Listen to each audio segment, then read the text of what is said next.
இன்னைக்கு இருக்கிற இந்த இன்டர் காஸ்ட் ரிலேஷன் மேரேஜ் பத்திலாம் பேசுவாங்க இல்லையா, நிறைய பேர் போர்க்குடி தூக்குற ஆட்கள்லாம் பார்த்திருக்கோம். பட் அதெல்லாம் தாண்டி யூ ஆர் சச் ஸ்போர்ட்டிவ் பர்சனா இருக்கிறீங்க, அதை பத்தி சொல்லுங்க. ஸ்போர்ட்டிவ் இல்ல, முடிவு அவங்க எடுக்கிறாங்க. அவங்க வாழ்க்கை, இவங்களோட வாழ்க்கை, அவங்க வாழ்க்கை. அவங்க இந்த மாதிரி சொல்றாங்க, எனக்கு பிடிக்கும் பிடிக்கும்னு.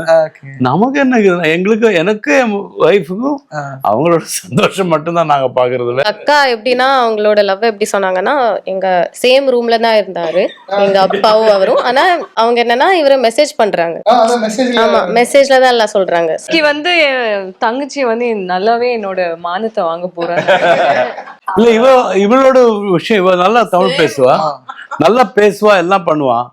ஆனா எங்கிட்டயும் என்னோட ஒய்ஃப்டையும் அவ வந்து தனியா ஒரு கோட் லாங்குவேஜ், அது வேற லாங்குவேஜ் தான் பேசுவா.